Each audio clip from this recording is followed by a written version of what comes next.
Today is a very special day for this machine because I've got a new package all the way from France. Been waiting what seems like forever for this to arrive, but I'm very excited about it. Let's go ahead and open it because there's all sorts of goodies, or at least there should be.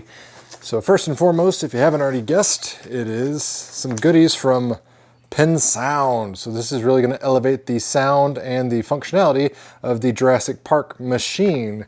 What else do we have in the box? Got a nice little thank you card from the folks over at PinSound and some French taffy. So greatly appreciate that. I'm not a taffy guy, but then again, I'm only accustomed to eating American taffy. So maybe this is better than what I'm used to. So nice little gift there. But what do we have in this giant box? There we go, brand new subwoofer. I figured since I'm, working with the audio on the Jurassic Park machine, might as well go the whole 9 yards and update all the components. So I'm going to upgrade the subwoofer as well as the speakers and the, soundboard itself. So I'll set that aside. But basically, this is their latest and greatest soundboard. This is going to allow me to play the official soundtrack from Jurassic Park with all the call-outs, as opposed to the, MIDI sound that, came stock in the 90s. So we're going to have upgraded official soundtrack, and we have the ability to switch back and forth just by toggling a volume switch. So that is a very cool feature. Got some mounting accessories for the new sub. Props to them on their packaging. Like I said, this came all the way from France and everything showed up just hunky-dory. And we also got the beefed up speakers for up there in the back box. So let me go ahead and get these all out of the box, check them out and inspect them, make sure everything's looking good, and then we'll go ahead and start pulling the stock PCB for the soundboard. All right, here we have the stock subwoofer, and now we have the upgraded PinSound subwoofer. A lot more beefy, larger subwoofer overall, so I got to put a mounting bracket in there that replaces the smaller hole, but go ahead and pull this out, put this big bad boy in there, and then we will be thumping. All right, now that we got our new speakers installed, it is time to get rid of this stock soundboard. Go ahead and unplug all the connections, remove it from the back of the cabinet, and then we'll replace it with the new PinSound board. Like I said, this thing is very cool, does all sorts of things, but in a nutshell, the bare bones essential of it is basically it's going to allow me to run the official soundtrack for the movie Jurassic Park. It also has RCA outs and headphone out in case you want to connect it directly for streaming, things like that. And I'll be updating it via USB, which is very handy. So let's go ahead and do a little switcheroo, get out with the old, in with the new, and we'll start testing it. All right, moment of truth. Turn the power on, see if everything works. PinSound board doesn't blow up.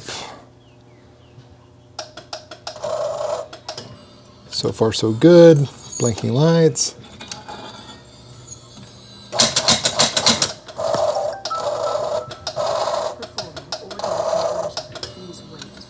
All right, so just got a little noise indicator that it's uploading the sound files that I've got on the USB. Even got a little hold music.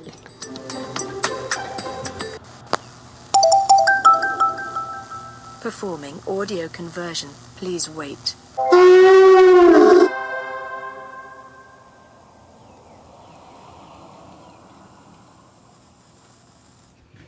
I believe that dinosaur means we're good. Lasers on COOLTOY.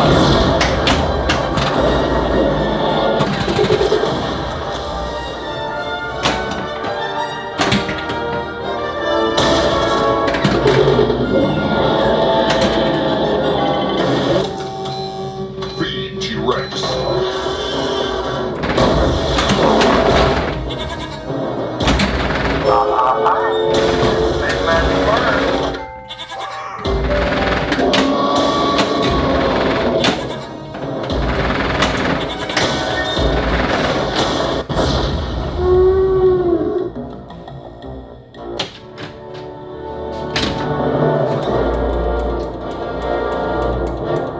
Thumper ready.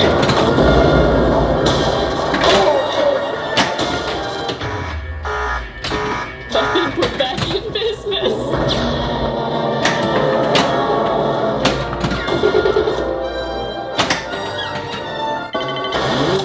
Extra balls lit.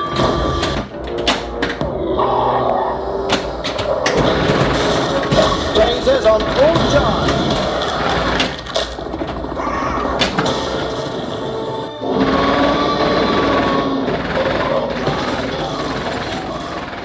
So as I mentioned previously, I ordered these scoop protectors from Cliffy. They're made out of thin steel, but they're very sturdy, and they're going to give me all sorts of protection for the scoop holes on my machine. Now these machines are notorious, especially older ones, for having chewed up holes every time the ball kicks in and out of these scoops. As you can see, mine are relatively damaged, and to fix that, I'm going to put on these Cliffy protectors. However, you do need to fill these up with some sort of epoxy or wood filler to make sure it is level, because if you throw those Cliffy protectors in there without leveling at first, well, it's just going to bash it up and get it all smashed and dented, and it's just not going to be worth the effort to even put those in your machine. So what I did here was I just inspected everything, made sure it was, nice and tidy, and then I removed the scoops themselves.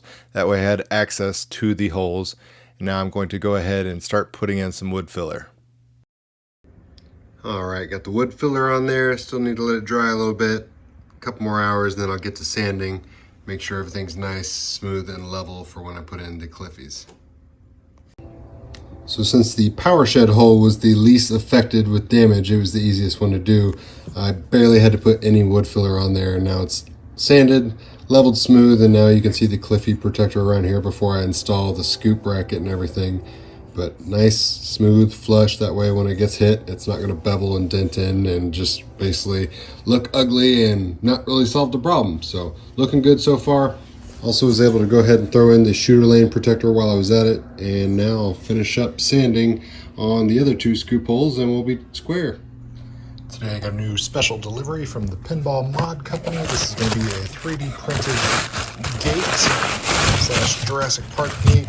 It is meant to go in here and replace this old piece of plastic that just looks super basic and doesn't really do any good, in my personal opinion, of representing what that gate looked like in the movie. So we'll swap it out real quick. And now we have it fully installed, and I think it looks much nicer. Like I said, we got the light up LEDs for the torches there on the sign. The sign does actually open and close, but I'm going to leave it closed just for that aesthetic. But overall, I think it's a nice upgrade over the stock plastic piece that we had back in the day. And besides the new gate, I've also added some new LED strips to accentuate a couple of the spots on the game where players need to be focused on. Specifically, I got red LEDs underneath the T-Rex hole, as well as back here in the back right-hand corner of the boat dock. And I also added a white LED strip that shines down on the back half of the playfield. Shutter speed of the camera is making it flicker, but it doesn't show up in the naked eye. There's no flickering or anything, but we got nice illumination in the back side.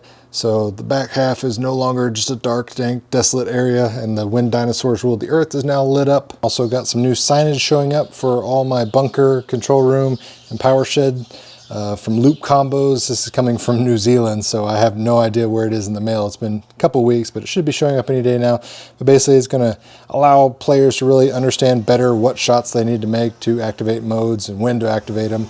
The green lights, that's supposed to be the call out for the player, but if you're not familiar with this, it's just easier to have a visual representation, and those Loop Combo signs are going to be what does it the most. I also decided to rebuild my pop bumpers, and one of the first things I replaced was the stock spoons. As you can see, they're absolutely filthy, but I got these new ones that have a deeper recessed cavity that allows me to finer tune the sensitivity of the pop bumpers themselves. Not only that, I decided to replace the stock pop bumper bodies. The original ones were white. Now I got this translucent amber / yellowish orange color that matches my pop bumper tops. So everything's looking good. And once I got everything installed with the rebuild, I got much more active, much more poppy pop bumpers.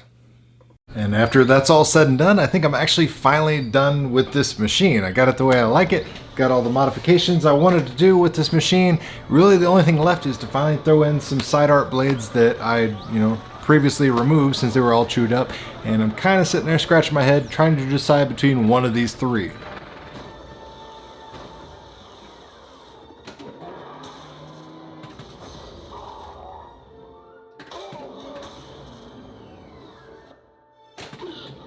So if you have an opinion, let me know down in the comments below which side art blade I should go with between these three, because that's really the only thing left on the block to add to this machine before it is finally finished and to my personal specifications. So anyways, hope you enjoyed the video. If you did, make sure you hit the like button, share the video with your friends if you found the information helpful, and as always, thanks for watching, guys. It really means a lot.